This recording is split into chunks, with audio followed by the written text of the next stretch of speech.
There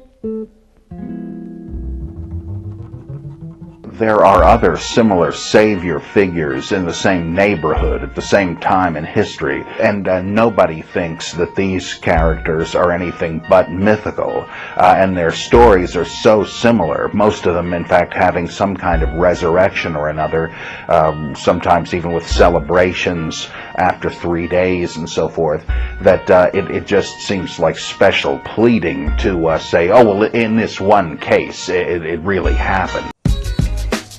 Y'all okay? Welcome back. Now, before we went to break, we were talking about, well, I asked a question that I know some of you probably got upset or offended by. The question was, did this individual who performed all of these miracles and died and resurrected, the one we know as the Messiah today, did this guy actually exist? Was he real? Now, before you change the channel, let's just get into this. Let's try to examine this closely. Now, why would I say a thing like this? You know, what's going on, Brother Prophecy?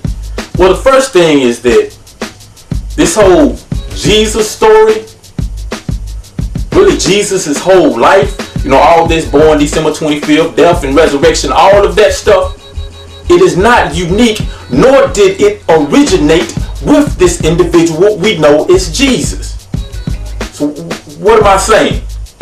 Well, if you really research this stuff, you will find that there were over 200 crucified and risen saviors that came before the individual we know as Jesus or Yahshua. And almost all of them have the exact identical life or attributes as the one we know as Jesus. All of them born December 25th, had 12 disciples, were crucified, laid in the grave for 3 days, and was resurrected. But you don't have to believe me. The Catholic Church itself acknowledges this fact. See, understand, when the religion of Christianity was developing as we know it today, many of the priests and the early fathers were questioned on this point. People would confront them and accuse them of simply copying a story that has been told for centuries and centuries, really millenniums, and trying to push it off as their own.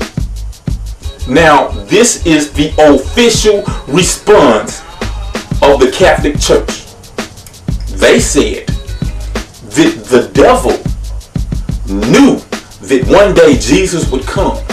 So what the devil did was he created all of these fake messiahs and fake saviors in order to confuse people. Now that's what the Catholic Church said.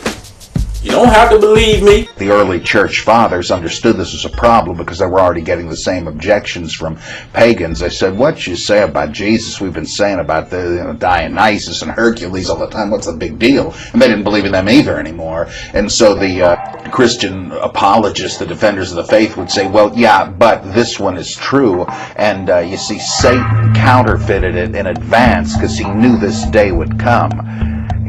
Boy, I tell you, that tells you two things right there, that even they didn't deny that these other Jesus-like characters were before Jesus. Now, you can believe that if you want to. But me personally, I want to see, is there any other explanation, anything a little more logical that can explain this? Let's see. Now, when dealing with things of a biblical nature, it's important to have an understanding of ancient civilizations. You know, and why? Because besides, this stuff was written over thousands and thousands of years ago, right? So we need to understand something about ancient people. And one thing that you need to understand about ancient people is that ancient people had to have an understanding of the stars and celestial events. Now they had to know this in order to maintain their society, because most of them were agricultural.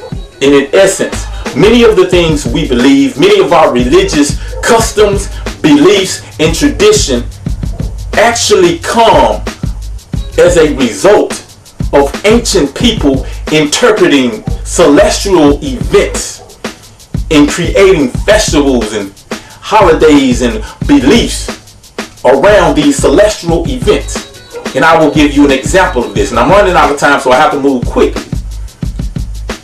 Let's take the birth of Christ and the death and the resurrection. In essence, Easter and Christmas. Now, during the winter months, something happens. The days become shorter. In essence, the sun is not out as much as it is in the summertime. Really, when in the summertime, when the sun, most of the day, the sun is right in the middle of the sky, beaming down on you. Well, during the winter months, the sun seems to be setting at very low. Very low. And the more you move on to the winter, the lower and lower it gets, or it appears to get from Earth, the perception of people on Earth. So ancient people interpreted this event as being the sun was dying. And on December 22nd, something happens. The sun rises at a low point. And it kind of sets in the sky at this very, very low point. Now, ancient people interpreted this as being the death of the sun. S-U-N. The death. Now, the position in the sky in which it set was in the constellation known as the Southern Crux, or the Southern Cross. And this happened for 3 days. In other words, it would rise at this low point and set at this very low point for 3 days. And on the third day, it rose 1 degree higher. Now, people, ancient people from the perception on Earth, they looked at this as being the birth of the sun, or the resurrection. Let's recap this again. December 22nd, the sun rises at a low point. Ancient people call this the death of the sun. It sits in the Southern Crux, or the Southern Cross. So in other words, on December 22nd, the sun died on a cross. And it did this for 3 days. So in essence, laid in the grave for 3 days. And on the third, it was resurrected. It moved up 1 degree higher. This is where we get this from. And ancient people created celebrations and ceremonies around this celestial event.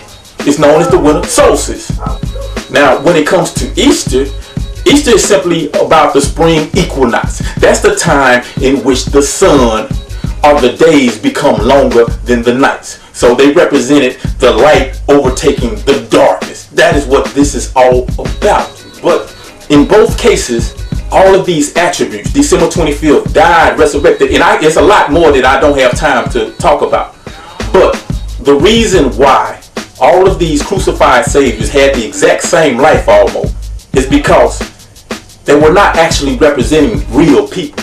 Actually, what they were representing was the personification of the sun. And Jesus represents the personification of the sun during the age of Pisces. In Pisces is the age in which we're in right now. And we're actually moving into the age of Aquarius. But that's another story. But you don't have to believe me or take my word for it. You can look it up for yourself. You can, several books written about this subject. 16 Crucified Saviors by Kelsey Graves. There's a book called The Christ Conspiracy that will break down this and a whole lot more. You can go on the internet and just type in zygotsthemovie.com, and the whole first 30 minutes of the movie is dedicated to this very subject in which we're talking about. But I'm just about out of time, so I'm going to wrap this up. Now, this show isn't about trying to tell you who to believe in or even what to believe in. Because honestly, I don't care what you believe in. But I do want you to know that many of the things that we do believe, we only believe in them because at some point in time in history, our ancestors were forced to believe in them. And they were only forced to believe in them in order to make them better servants or better enslaved people to people who didn't have our best interests in mind. So in order for us to break the mental and spiritual chains of enslavement, because we're no longer physically enslaved, it's necessary for us to let certain things go.